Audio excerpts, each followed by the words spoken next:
अभी आप पाकिस्तान में सिर्फ केपीके में करें, केपीके में भी सिर्फ पेशावर में। मैं आपको बताऊं बहुत सारी ऐसी ऑर्गेनाइजेशन मैंने प्रैक्टिकली देखी है पेशावर में जिसमें ये सारी चीज़ें होती हैं। ठीक है, ऐसा नहीं है, ये एक ऐसी फील्ड है जो आने वाले दौर में एक छोटी सी छोटी ऑर्गेनाइजेशन भी रखेगी। और अगर मैं आपको प्रैक्टिकली बताऊं ना मेरे भाई, एक आम छोटी सी शॉप नहीं है, उसमें भी ये चीज़ होती है। अब ये जो रिसेंट इम्तियाज मार्ट खुला, आप इसमें कभी गए? चक्कर लगाइए, इसमें कितने एम्प्लॉइज बैठे हैं, क्या ख्याल है वो ऐसे ही सिर्फ आगे? ऐसा नहीं है मेरे भाई, उनकी भी आगे रिक्वायरमेंट होगी। सो डोंट वरी, अगर आपकी ऑर्गेनाइजेशन में अगर ये 30% नहीं होगा तो 70% होगा जरूर। ऐसा हो नहीं सकता कि आप इस डिपार्टमेंट को थोड़ा सा हल्के में लें। तो सो डोंट वरी मेरे भाई, आप ऐसा नहीं है कि आप इसको पढ़िएगा नहीं, आप इसको पढ़ें, इंशाल्लाह ये आगे आपको काम आएगा। ठीक है, सो डोंट वरी, ऐसा है। ठीक है, मेरी बात को माइंड तो नहीं किया? नहीं। हाँ, इटालियन जरूर खाना, अच्छा अच्छी चीज है। ये क्यों यार, ये आगे क्यों नहीं जा रहा है?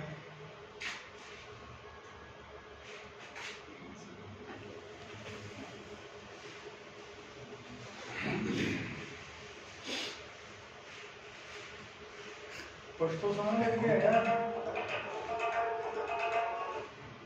ये क्या क्या इंस्टॉल किया है यार? सर ये नीचे आके खालम जाने ये क्या लग रहा है इसने?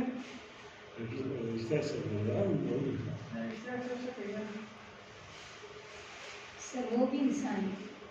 अच्छा, आपको पता नहीं? दिल से बहुत अच्छे इंसान है। नौरी नारा इंसान भी है। ना लगे ड्रेस में हमारी तरह।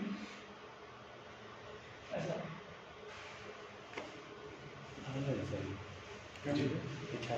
अच्छा, इधर लिखा हुआ आ रहा है, जब मैं सेलेक्ट करता हूँ तो फर्स्ट तो लिखा आता है, इस तरह कंडीशनल वो आता है। मेरा ख्याल सर ये ओवरलैप हो रहा होगा। ओवरलैप हो गया सर, ठीक है, तो कंटेंशन ज्यादा है डेस्कटॉप पे सर, और या कोई मैल फंक्शन हुआ है सर।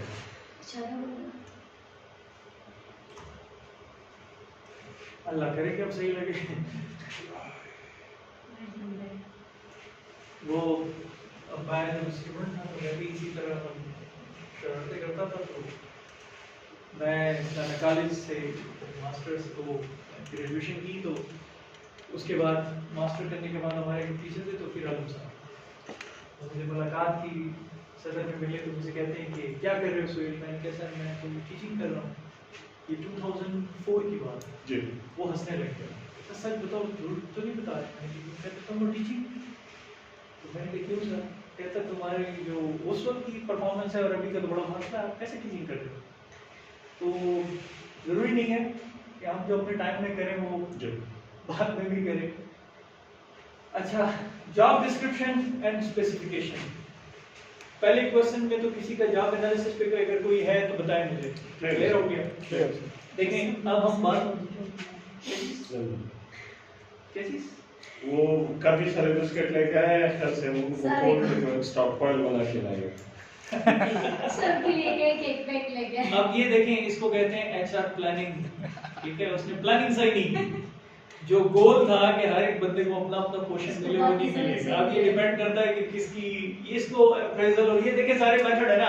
अगर आप प्रैक्टिकली स्लाइड को देखें ना, ये एचआर ऐसी चीज है ना, आप घर में भी अप्लाई कर सकते हैं। सर मैंने कहा था कि आपको पता है भी साथ में लेते हैं, तो सर फिर ये एक जी मेयर साहब बैठे हैं और मेयर साहब, तो ये पैथोलॉजी में आके जो मेडिकल के स्टूडेंट्स होते हैं ना सर, तो ये जब वो डिजीजेस को पढ़ते हैं तो मोस्ट ऑफ द टाइम उनमें ऐसे सिम्टम्स होते हैं कि वो सबसे पहले अपने में ढूंढते हैं कि मसलन थोड़ा थोड़ा सर में दर्द होता है, लेक ऑफ एपेटाइट है, या स्लीप पैटर्न ज़्यादा सही नहीं है, तो सबसे पहले अपने आप से शुरू करते हैं कि यार मुझे तो ये बीमारी नहीं हुई है।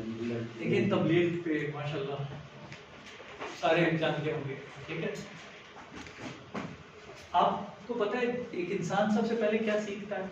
जब वो खुद अपने आप को समझाता है। जी।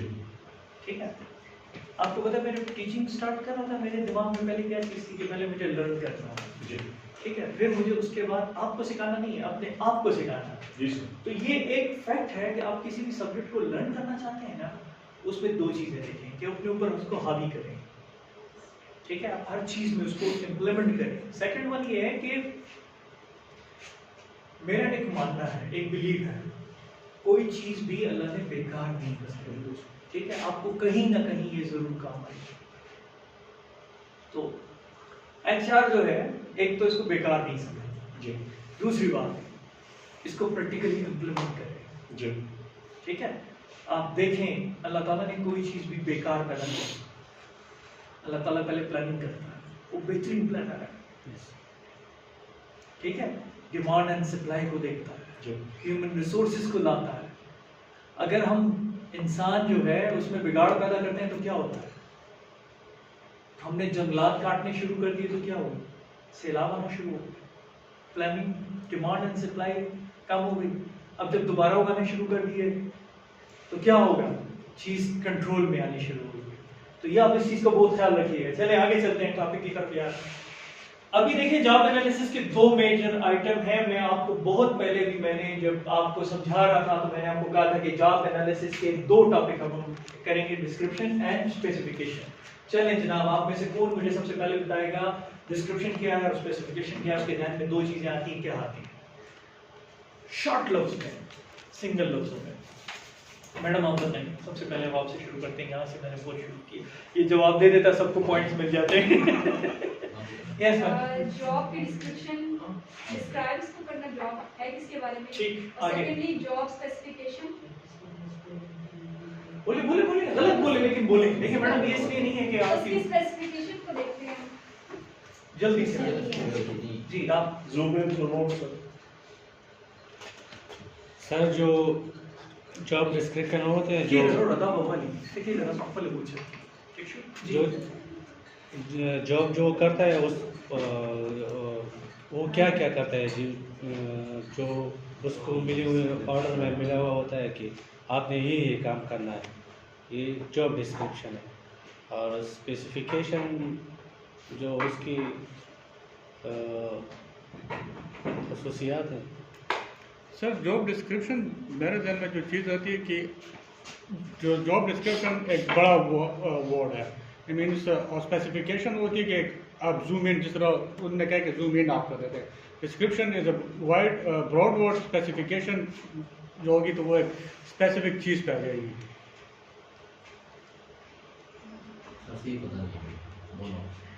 मतलब से क्या मतलब निकालते हैं, एक लेमैन की हैसियत से आप इन दोनों से क्या मतलब निकालते हैं? डिस्क्रिप्शन क्या है, स्पेसिफिकेशन क्या है? डेफिनेशन ना पढ़े, मैंने सामने लिख दिया, डेफिनेशन ना पढ़े। Job cannot be description. चल कोई बात नहीं। देखिए जो मैडम ने टेक्निकल जवाब दिया बिल्कुल 100% सही दिया। सर ने जो एक्सप्लेन किया बहुत एंड पे चले गए, ठीक है। As a beginner job description, job को बताना कि जॉब है क्या और स्पेसिफिकेशन उसके लिए जरूरत क्या है, ये सिंगल लफ्जों में आपको बता रहा हूं। देखिए job description and job specification are two integrated part of job analysis, ठीक है, दोनों इंटीग्रेटेड है, एक के बगैर दूसरा, दोनों लाजिम और मजलूम है। They define a job fully and guide both employers and employees on how to go about the whole process of recruitment and selection. अभी देखिए मैं आपको एक बात क्लियर बताऊं, जॉब के लिए दो चीजें हैं, एक आपकी है वो है रिक्रूटमेंट, सबसे फर्स्ट वन ये, दूसरा आपकी क्या है, सिलेक्शन। जॉब के लिए आपकी क्या होती है, चलें 2 मिनट की ब्रेक कर लें, आप चाय ले लें, फिर उसके बाद आप it's okay sir. Sir working ठीक करते हैं सर, We'll continue. working एक ठीक है, है। अच्छा, एक है रिक्रूटमेंट और दूसरा है सिलेक्शन। अब बोथ क्या है, आपने अगर किसी की रिक्रूटमेंट करनी है ना और उसके लिए सिलेक्शन करनी है तो उसके लिए आप पहले क्या करते हैं, आप पहले क्या करते हैं,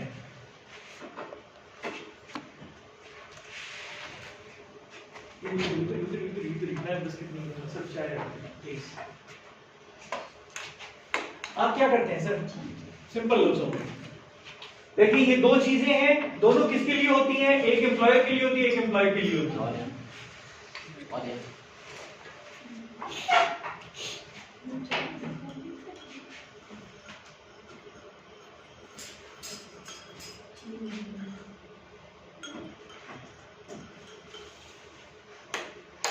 शुरू करें।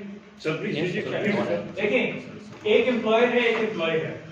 अब इन दोनों के लिए क्या होता है, आप जॉब को रिक्रूटमेंट करते हैं, सिलेक्शन करते हैं।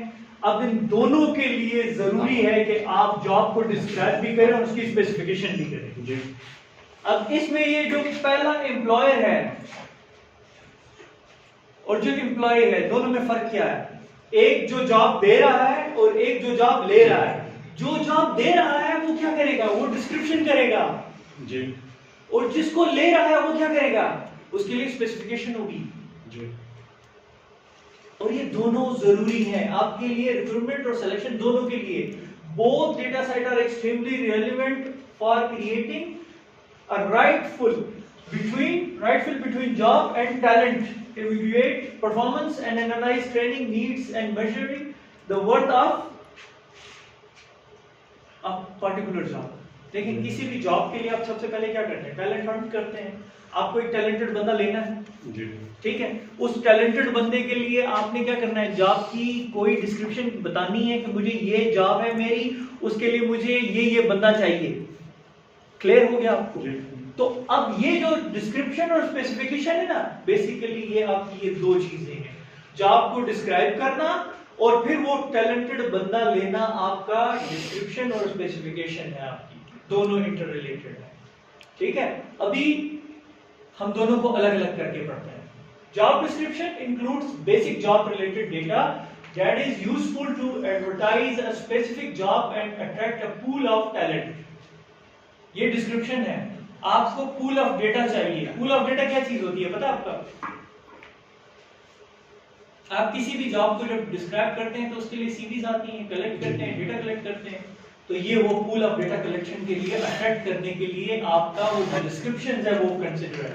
It includes information such as job title, job location, reporting to and of employees, job summary, nature, objectives of a job, task and duties to be performed, working condition, machines, tools and equipments to be used by prospective worker and hazard involved in it। देखिए मैं आपको एक बात बताता हूँ, मुझे एक accountant चाहिए, क्या होगा? उसके लिए मुझे क्या चाहिए?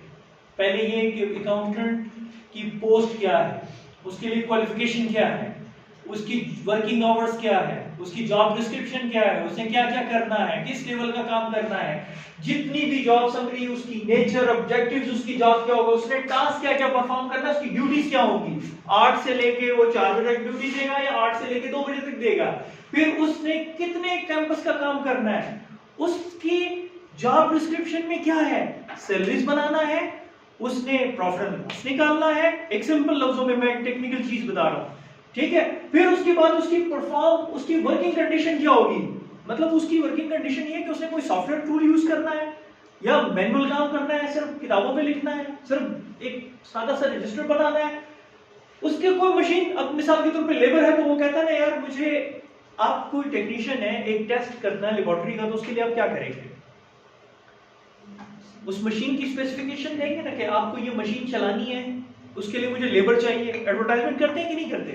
तो ये जितने भी टूल्स इक्विपमेंट जो यूज होते हैं उसके लिए जो आप डिटेल डिस्क्रिप्शन देते हैं वो जॉब डिस्क्रिप्शन कहलाता है। क्लियर हो गया? ठीक है, आगे आता है पर्पस ऑफ जॉब डिस्क्रिप्शन क्या चीज है। The main purpose of job description is to collect job related data in order to advertise for a particular job. आपको डेटा चाहिए कि किसी भी जॉब को आप एडवर्टाइज कर रहे हैं, ठीक है। Help in attracting, targeting, recruiting and selecting the right candidate for the right job. इसका पर्पस क्या है? डेटा आपको क्यों चाहिए? कि राइटफुल बंदा राइटफुल जॉब के लिए आपके पास है, right man for the right job. Clear है आपको?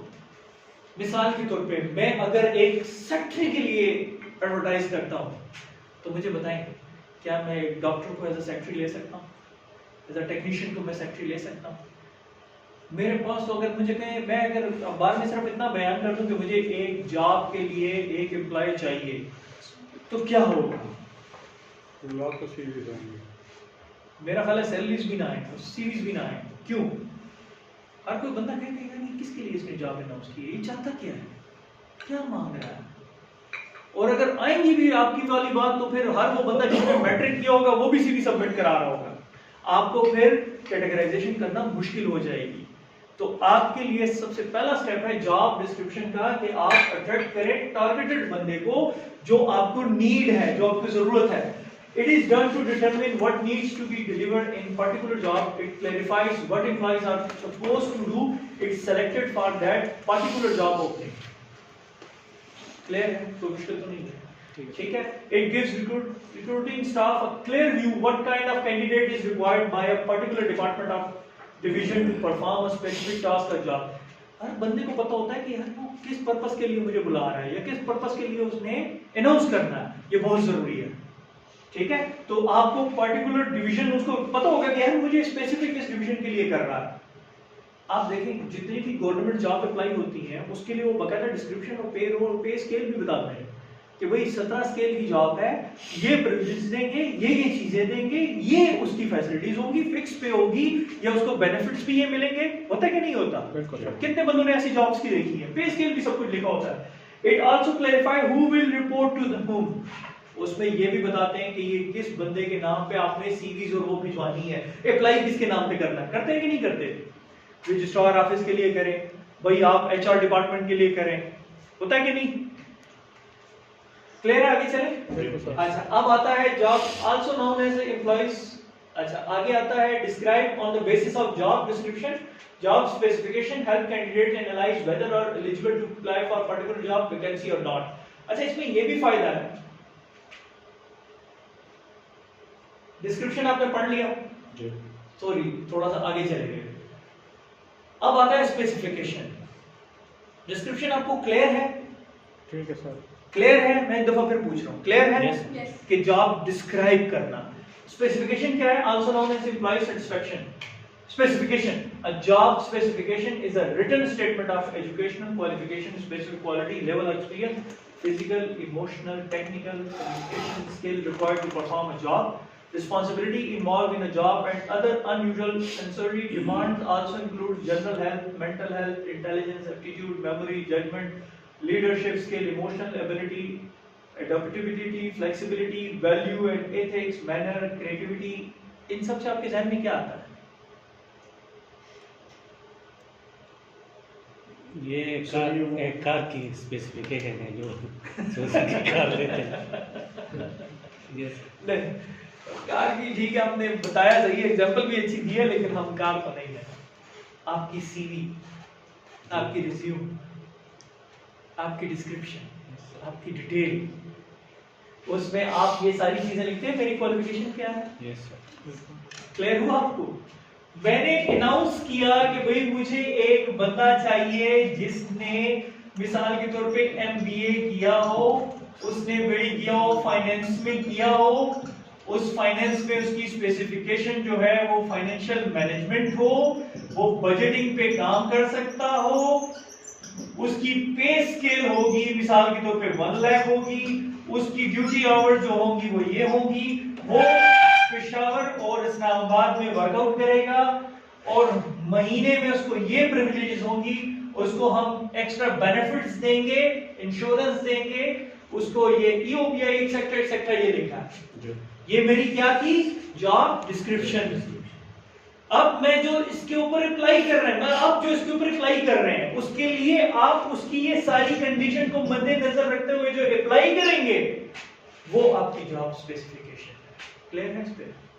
मेरा ख्याल समझाने की जरूरत तो नहीं है, क्लियर हो गया आपको? ठीक है, आगे चलते हैं। पर्पस ऑफ जॉब स्पेसिफिकेशन क्या है? उसका भी पर्पस हमने पढ़ा, इसका भी पर्पस है। उसका पर्पस क्या था? इसका purpose describe on the basis of job description, job specification help candidates analyse whether are eligible to apply for the particular job और वैकेंसी और नॉट। सबसे पहला पर्पस है कि आया ये उस काबिल है कि नहीं, करे या ना करे, इसका पर्पस ही यही है। दूसरा, it help recruiting team of an organization to understand what level of qualification, qualities and set of characteristics.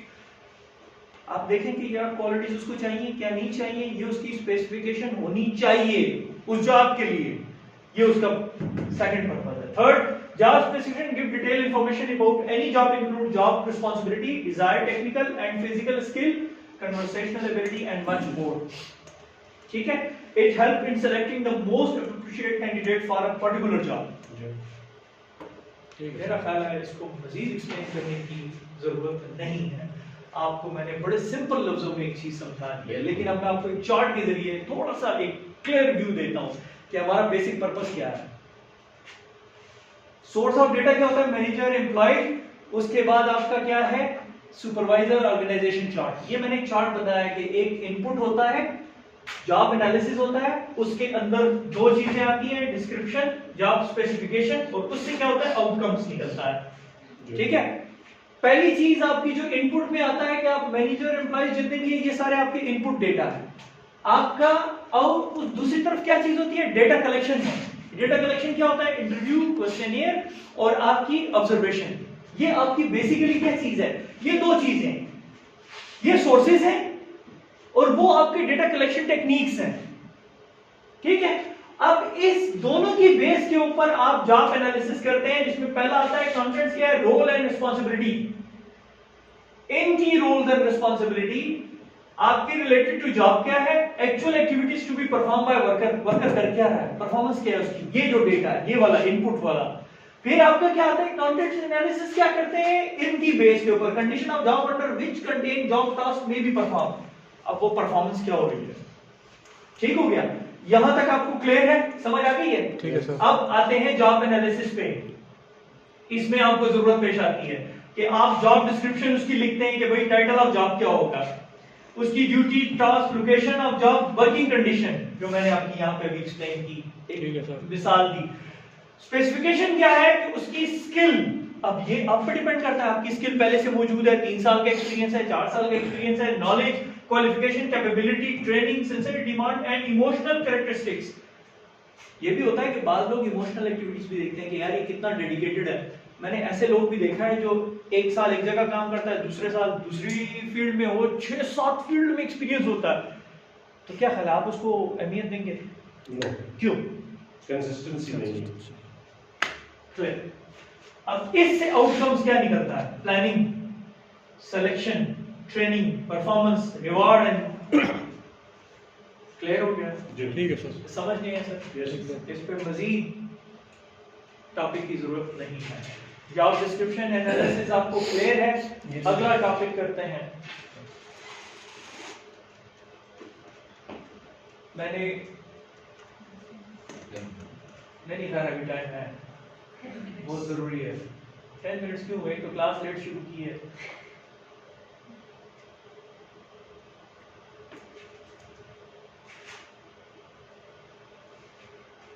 Specification हो गई, हमने डिस्क्रिप्शन पढ़ ली, और मैं थोड़ी सी एक कप।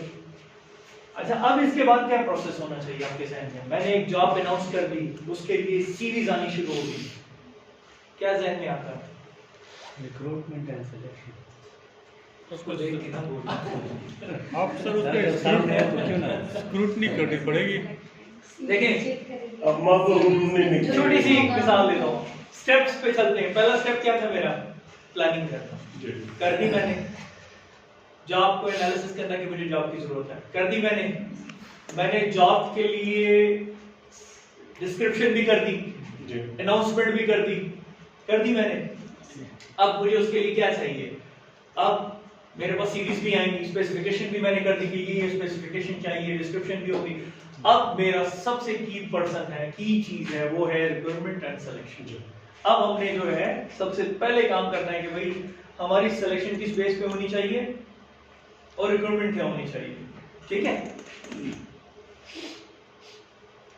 रिक्वायरमेंट होती क्या है?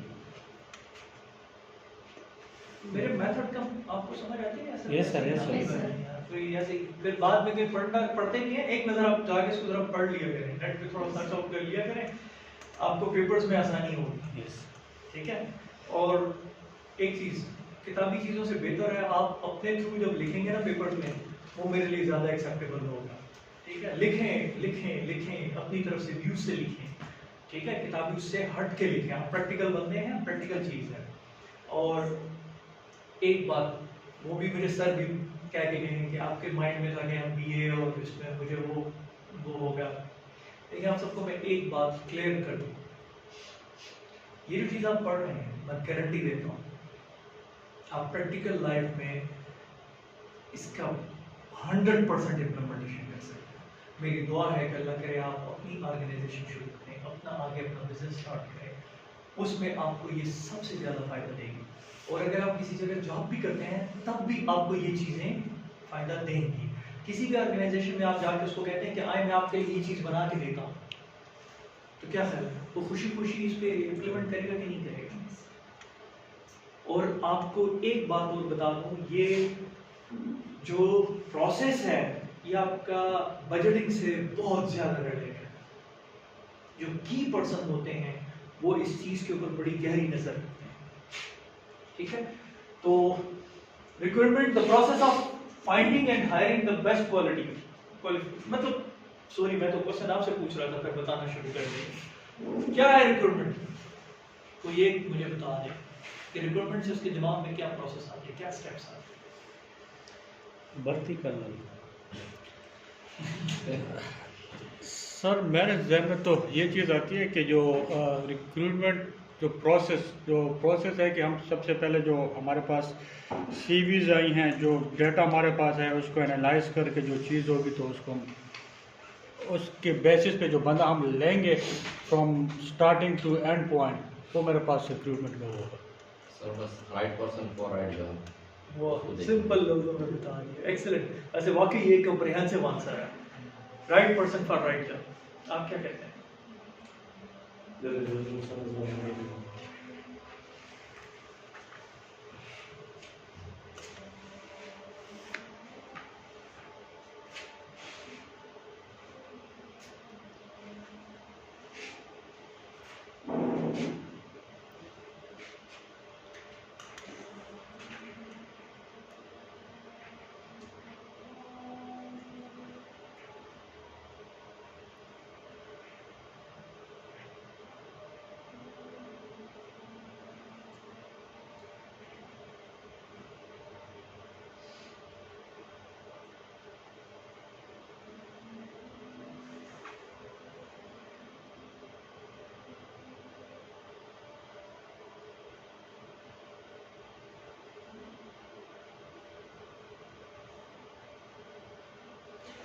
सर मैंने वो सिंबॉलिकली कहा कि माँ बहू ढूंढने निकलेगी, उसे अपने बेटी के लिए बहू चाहिए, तो वो जो उसके पैरामीटर्स हैं उनके साथ उनको सप्लाई होगी।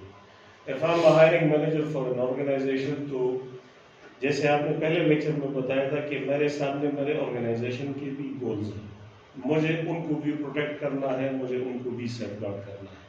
दूसरी तरफ मैंने जो भी इनकम्बेंट्स मेरे पास आ रहे हैं उनके पोटेंशियल्स को, उनकी वैल्यूज़ को, उनकी स्किल्स को, उनकी एक्सपीरियंस को भी देखना है। मेरे अपने लेफ्ट और राइट भी हैं, कंस्ट्रेंट्स भी हैं कि उस पैकेज से ऑप्टिमाइज मैं उनको ऑफर नहीं कर सकता। मुझे इन सब में रहती हुई अपने कंस्ट्रेंट्स के अंदर उसको जस्टिफाई करके इसमें से निकाल के यहाँ पे प्लेस करना। ठीक है, आपने बड़ा कॉम्प्रिहेंसिव और बड़ा डिटेल वाइज बैक एंड में चले जी। गए। मैडम आप क्या कहते हैं? सर जो सीरीज आएंगी तो मतलब उसको वो देखेंगी और मतलब फिर उसमें सेलेक्ट करेंगे वो जो मतलब एबल होगा, उनकी इंटरव्यूज होंगी। तो सिर्फ मतलब सीवी को नहीं, उनके मैनर्स, एटीट्यूड, बिहेवियर वो सब कुछ नोट डाउन करेंगे। उसके बाद सर जो जॉब की रिक्वायरमेंट होगी उसके मुताबिक पर्सन हायर। देखिए ये तो आपने सारी किताबी बातें की, प्रैक्टिकली जो आपने फील किया है, प्रैक्टिकली जो आपने नोट डाउन किया, आपने वो एक्सप्लेन किया। मैं आपको दो बातें बताता हूँ। बाज़ औक़ात इसमें कोई टेक्निकल चीज़ें नहीं है, प्रैक्टिकली चीज़ आपको एक बात बताऊँ, अच्छा जो डिपार्टमेंट है ना वो सिर्फ शुरू से काम नहीं करता, दरमियान में भी काम करता। ठीक है, अब मिसाल के तौर पे मेरे पास पॉजिटिव सिचुएशन ये है कि मेरा एक मैनेजर चला गया, ठीक है, लेबर वाला चला गया, बंदा चला गया, उसके लिए मेरा फ्यूचर प्लान था कि भाई यही कंटिन्यू रखिएगा, लेकिन वो चला गया, मुझे उसके लिए बंदे की जरूरत पेश आई है, मैंने जॉब स्पेसिफिकेशन अनाउंस कर दी, मैं बाहर से एक बंदा लेके आता हूँ। ये बेसिक रूल है किसी बंदे को हायर करने के लिए, उस प्रोसीजर को रिक्रूटमेंट एंड सिलेक्शन कहते हैं। लेकिन बात बात ये पैनिक हम क्रिएट भी करते हैं ताकि पहले वाले बंदे को पता लगे कि हम तुम्हारे मरूने में नहीं बैठे हुए, हम और बंदा भी ले सकते हैं। प्रेशराइज करने के लिए लेते नहीं है, लेकिन सिर्फ अनाउंस कर दिया जाता है, उसे वो बंदा ठीक तरीके से काम करता है, पॉलिटिक्स नहीं करता, ये सारी चीजें इन्वायरमेंट होती हैं। और आपको इस तरह की सिचुएशन फेस आएगी, आप स्ट्रेस पे चले जाते हैं, यार मैं तो मौजूद हूँ, क्यों ले रहा है? ये एचआर प्लानिंग का एक हिस्सा होता है। बाज़ औक़ात आपकी पावर्स को कम करने के लिए भी बंदा लिया जाता है, तो ये जरूरी नहीं है। किताबी चीज तो ये है जो हम पढ़ेंगे, लेकिन आप दोनों इम्पैक्ट से सोचिएगा जरूर। मैंने आपको सिर्फ एक टिप दी है, ये टिप है, अच्छा ये बाज़ औक़ात किया जाता है ऐसे।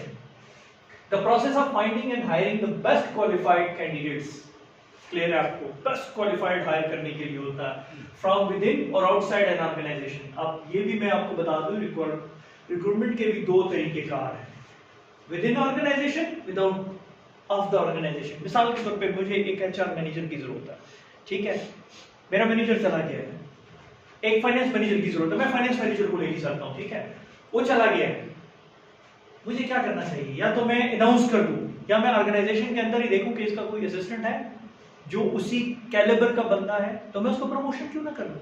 तो विद इन और आउटसाइड ऑर्गेनाइजेशन के लिए for a job opening in timely and cost effective manners. एक बात मैं बताऊं, ये बड़ा कॉस्ट इफेक्टिव होता है। हायरिंग प्रोसेस कोई छोटा नहीं होता, इसके लिए एक प्रोसीजर है जो हम पढ़ेंगे अभी, ठीक है। The recruitment process include analyzing the requirement of a job, attracting employees to that job. अब ये एक बिजनेस डिक्शनरी से उठाई गई डिफिनेशन है जो मैंने इधर लिख दी गई है, लेकिन आप ध्यान में रखिएगा कि हमें जॉब के लिए जो रिक्वायरमेंट होती है उसके लिए जो हम अनाउंस करते हैं वो क्या कहलाती है? रिक्रूटमेंट कहलाती है, ठीक है। आगे चलते हैं, रिक्रूटमेंट प्रोसेस क्या है? 5 steps involve in recruitment process. 5 steps involve है। पहला स्टेप क्या है रिक्रूटमेंट प्लानिंग का? ये पहला स्टेप है। The first step involve in the recruitment process is the planning. बात कहां से शुरू हुई? देखें, मेरा टॉपिक आज का पहला क्या था? प्लानिंग। तो आपके रिक्रूटमेंट का भी सबसे पहला चीज क्या है? प्लानिंग है आपकी। Here planning involved to draft a comprehensive job specification for the vacant position. आपने पहले भी vacant position के लिए प्लानिंग करनी है कि आपके पास इसकी जरूरत भी है कि नहीं है। जॉब की जरूरत नहीं है तो किस लिए अनाउंस कर रहे हैं? फिर outlining its major and minor responsibility. Major और माइनर रिस्पांसिबिलिटी आपने करनी है। Skills, experience and qualification needed, grade and level of pay, ये सारी चीजें, उसका स्टार्टिंग डेट कि कब से स्टार्ट होगा, टेम्पररी है, परमानेंट है, उसको मेंशन करना है, स्पेशल उसकी कंडीशन अगर कोई दे रहे हैं कि उसकी कोई कंडीशन आपने रखी है वो भी सारा अटैच करना है। और ये है कि आप इसको फिल भी करना चाहते हैं कि नहीं करना चाहते, ये सारी चीजें आपकी प्लानिंग का हिस्सा है। बाज़ औक़ात इंसान कहता है कि यार मैं अभी फिलहाल इस कंपनी को बूस्टअप करने के लिए 1 साल के लिए मैं इस बंदे को रख लेता हूँ, फिर मुझे जरूरत नहीं होगी। क्या ऐसा करते हैं कि नहीं करते? करते हैं, बिल्कुल। कॉन्ट्रैक्ट पे ले लेते हैं, सरकारी तौर पे अक्सर कॉन्ट्रैक्ट पे लिया जाता है, कॉन्ट्रैक्ट या एडहॉक बेसिस पे, एडहॉक बेसिस पे ले लिया जाता है, टेन्योर ट्रैक पे ले लिया जाता है, लेक्चर को क्या बस कुछ ऐसे ही ले रहे हैं फिर देखेंगे। क्लियर है पहला स्टेप आपका? Yes sir. दूसरा स्टेप क्या है? Strategy development. Once it is known how many with what qualification of candidates are required, the next step involved in this regard is to devise a suitable strategy for recruiting the candidates in the organization. The strategic consideration to be considered may include issues like whether to prepare the required candidates themselves or hire it from outside, what type of recruitment method to be used, what geographically area be considered for searching the candidates, which source of recruitment to be practiced, or what sequence of activities to be followed in recruiting candidates in the organization. मेरा ख्याल है ये वो चीज है जिसको आप सब बड़े गौर से समझते हैं, सिर्फ ये है कि आपके माइंड में चीज सिर्फ अलग होगी। आपने देखा होगा अक्सर अनाउंसमेंट करते हुए कहते हैं कि जोन 1, जोन 2, जोन 3 के बंदे चाहिए, और फिर जोन में एरिया कैटेगराइजेशन की हुई होती है। यहाँ पे वो ये कह रहा है कि कैंडिडेट, अब मिसाल के तौर पे मुझे एक वाना के लिए बनना चाहिए या दर्रे और इस साइड के लिए, तो क्या ख्याल है उसमें पेशावर का कोई बंदा वहाँ पे सूटेबल होगा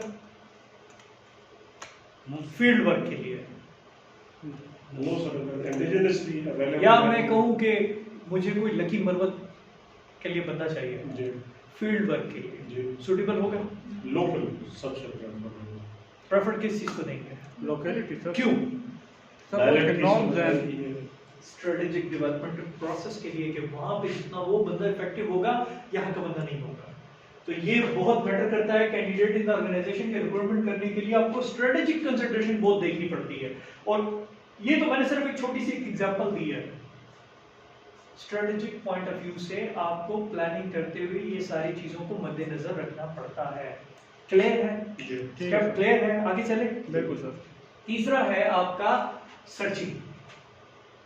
This steps involve attracting job seekers to the organization. There are broadly two sources used to attract candidates. Internal और external. मैं पहले explain कर चुका हूँ। नीचे से को बंदे भी अक्सर अप्लाई करते हैं कि यार हम आगे प्रमोशंस के लिए अप्लाई करें। देखा होता है ना कि ऑर्गेनाइजेशन अपने डिपार्टमेंट थ्रू अप्लाई करे। लिखा होता है अक्सर डिस्क्रिप्शंस में, जॉब के लिए अनाउंसमेंट में लिखा होता है कि डिपार्टमेंटल बंदे भी अप्लाई कर सकते हैं और उनको थोड़ी सी प्रिविलेजेस दे दी जाती है थ्रू प्रॉपर चैनल। ये नीचे जरूर लिख दिया जाता है, ठीक है। तो इंटरनल और एक्सटर्नल ये दो सर्चिंग के मेथड्स हैं। तीसरा है screening. Those some view screening as a starting point of selection. We have considered it as integral part of recruitment. ठीक है मैडम, बोर हो रही है? सर दुख रहा है। सर दुख रहा है। चाय पीने के बाद भी आपको एक बात मैं बताऊं, जहां आपको लगे कि हमारा माइंड थक गया है हम वहीं पे स्टॉप भी कर सकते हैं, ठीक है। लेकिन मेरी कोशिश ये है कि इस टॉपिक को ख़त्म कर दें तो बेहतर, यस सर। क्योंकि इसके बाद हमें टेक्निक्स भी इसकी पढ़नी है, इंटरव्यूज़ की आगे, क्योंकि बड़े ऐसे टॉपिक हैं जो बड़े इंटरेस्टिंग हैं। मुझे तो बहुत इंटरेस्टिंग लगते हैं, पता नहीं आपको लगते हैं कि नहीं लगते। अभी तक पता नहीं आपको मज़ा आ रहा है कि नहीं आ रहा, क्यों सारे बोर हो रहे, सारे No, sir. देख रहे। मैडम आपसे पूछना, सर एक मिनट। मैं काफी देर से देख रहा हूँ, आप भी इन्वॉल्व हैं, पीछे वो भी इन्वॉल्व है। मैं सुन रहा हूँ सर। सर मैं भी सुन रही हूँ लेकिन वो मेरी कजन कुछ जरूरी बात करने की मुझसे। लेकिन जरूरी बात हो और आप सुन रहे हो, ये तो पॉसिबिलिटी नहीं है। इंसान का माइंड सर अल्लाह ने ऐसे बनाया है। जरूरी। देखें, इंसान का माइंड अल्लाह ने ऐसा बनाया है कि वो दो वक्त पे जरूरी काम नहीं कर सकता। सर वो कुछ पेमेंट की बात करी थी तो वो मैं इसके बारे में देखिए, आप पेमेंट की बात कर सर, रहे यहाँ हैं, तक हम समझ आपके गए, फ्यूचर यहाँ की तक बात समझ कर गए। रहे हैं। यहाँ तक समझ गए। सो थोड़ी सी तवज्जो आपकी तरफ सही से। है। अगर जरूरी बात है बेशक हम स्टॉप हो जाएंगे, 5 मिनट रुक जाएंगे। नहीं ये जरूरी थी सही। अच्छा, कोई बात नहीं। मेरे कहने का मकसद ये है कि थोड़ा सा देखें अटेंटिव रहेंगे तो मुझे वो बार-बार रिपीट नहीं करना पड़ेगा, ठीक है। सही है, इससे मैं पहले आपकी मैंने वो- जितनी डेफिनेशन जिससे पहले मैंने एक्सप्लेन की है वो 2-2 3-3 दफा की है। सर फिर वीडियोस में और सर चलें वो सुने, लेकिन मैं कहता हूँ कम से कम क्लास में जो कुछ लर्न कर सकते हैं वो वीडियोस में सही है, नहीं सर। कर सकते, ठीक है। वीडियोस तो पूरा नेट भरा हुआ है, YouTube पे जाए आपको हजारों चीजें सर मिल आपकी बात जाएंगी। ठीक है लेकिन कुछ स्किप हो जाए ना तो फिर मैं उससे कोशिश करें कि madam the reason being the selection process start after the application have been screened and shortlisted। अच्छा, ये जो प्रोसेस है स्क्रीनिंग का तब शुरू होता है जब आपकी एप्लीकेशन आ जाती है, उसको शॉर्टलिस्ट किया जाता है, ठीक है। That is exemplified with an example। The university application are invited for filing the post of professor। मैंने अब चूंकि अपने रिलेटेड था तो वही की है। प्रोफेसर के लिए क्या होता है, एप्लीकेशन यूनिवर्सिटी अनाउंस करती है, application received in response to invitation, advertisement and screened and shortlisted on the basis of eligibility and suitability। आपको पता है किसी भी आप अनाउंस करते हैं जॉब के लिए तो उसमें पहले आपकी सीवी जब आती है, एडवर्टाइज हो गई, सब कुछ हो गया, तो वो उसमें शॉर्ट लिस्टेड करते हैं किस बेस पे कि एलिजिबल है प्रोफेसर के लिए, और प्रोफेसर के लिए एलिजिबिलिटी क्या है, उसने क्या किया हो, पीएचडी, ठीक है। लेक्चर के लिए उसने एमएस किया हो, इससे नीचे वाला पढ़ा नहीं सकता, ये बात ज़हन नशीन कर लीजिए, ठीक है। और ये भी मैं बता दूं कि एडमिनिस्ट्रेटिव जॉब की अपर पोजीशन में आपको एमएस लेवल की जरूरत पेश आती है।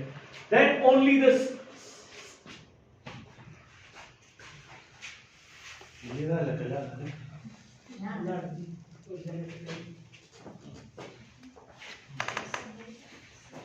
अप्लाई कर दिया एक पोस्ट के लिए, आपने अप्लाई किसके लिए किया, एक प्रोफेसर के लिए, आपने रिक्वायरमेंट